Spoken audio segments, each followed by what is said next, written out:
ആദ്യം വെളിച്ചെണ്ണയാണ് നമ്മൾ ഒഴിക്കുന്നത്. നല്ല ഇത്തിരി എണ്ണ വേണം. എണ്ണയൊക്കെ ചൂടായി. ഇനി കുറച്ച് കടുക് ഇട്ട് കൊടുക്കണം. കടുക് പൊട്ടിയതും കുറച്ച് കരിവേപ്പിലയും കൂടി ഇട്ട് കൊടുക്കണം. ഇപ്പം കടുകൊക്കെ പൊട്ടി.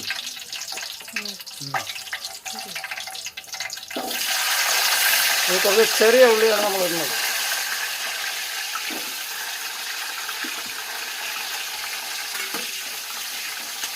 ഇനി ഇതൊക്കെ ഒന്ന് വാടി വരണം. ഇനി സവാളയും കൂടി കുറച്ചിട്ട് കൊടുക്കണം.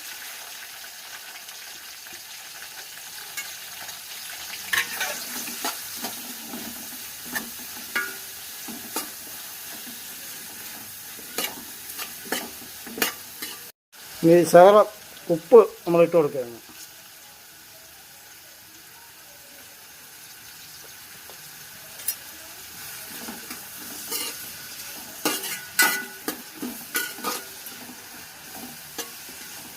കുറച്ച് പച്ചമുളക് ഇട്ട് കൊടുക്കാം.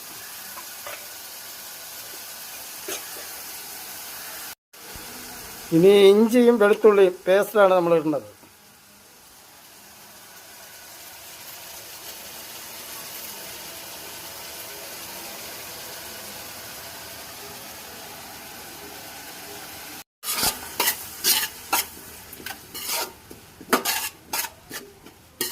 ഉള്ളിയൊക്കെ വറണ്ട് വന്നിട്ടുണ്ട്. കുറച്ചുകൂടി വറണം നല്ല രീതിയിൽ. കുറച്ച് തക്കാളിയും കൂടി നമുക്ക് ഇട്ട് കൊടുക്കാം.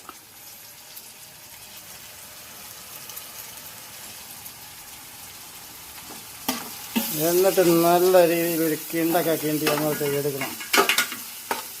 തക്കാളി ഇതൊക്കെ ആയാലും അങ്ങ് മഷി പോലെ ആവണം. അടുത്ത് നമ്മൾ പൊടി ഐറ്റങ്ങളാണ് ഇടുന്നത്. ആദ്യം ശകലം മഞ്ഞപ്പൊടി ഇട്ട് കൊടുക്കണം.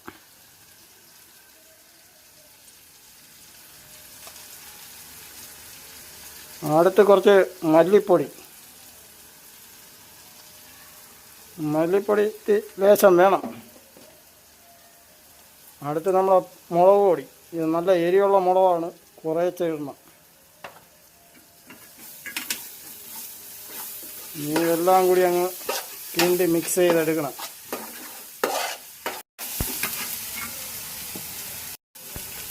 കുറച്ച് ചിക്കൻ മസാലയും കൂടി നമ്മളതിലങ്ങ് ഇട്ട് കൊടുക്കണം.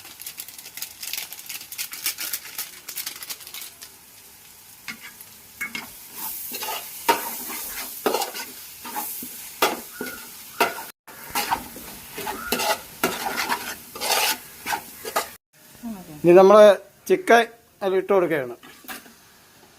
ഇതാണ്ടില്ലേ,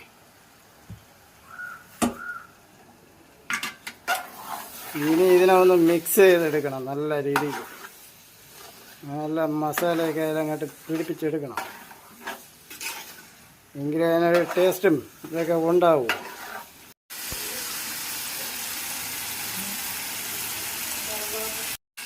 കുറച്ച് വെള്ളം കൂടി അങ്ങ് ഒഴിച്ചു കൊടുക്കാം.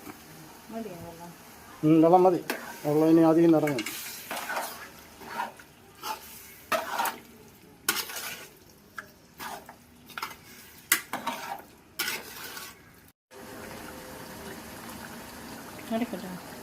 ഇനി നമ്മുടെ അടച്ചു വെച്ച് വേവിക്കാനുള്ള പരിപാടിയാണ്.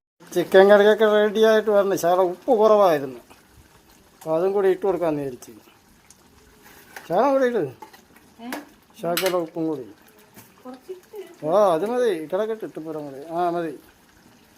എങ്കിലും ഒരു ടേസ്റ്റ്, നല്ല പൊളന്ന ടേസ്റ്റൊക്കെ ഉണ്ടാവും. ഈസ്റ്ററൊക്കെയാണ്, ഇറച്ചി കഴിക്കുമ്പോൾ നല്ല ടേസ്റ്റിലൊക്കെ കഴിക്കണം.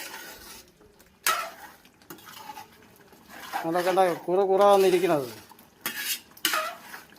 അങ്ങനെ നമ്മുടെ ചിക്കൻ കറി റെഡി ആയിട്ടുണ്ട്. ഇല്ലേ, അടിപൊളി മണമൊക്കെ ഉണ്ട്, നല്ല രസമുണ്ട്. അപ്പോൾ ഇന്നത്തെ വീഡിയോ ഇത്രമാത്രം തന്നെയാണുള്ളത്. അപ്പോൾ അക്കാര്യം പറഞ്ഞുകൊണ്ട് ഈ വീഡിയോ ഇവിടെ നിർത്തുന്നു. അടുത്തൊരു പുതിയ വീഡിയോ കാണും വരെ എല്ലാവർക്കും ബൈ.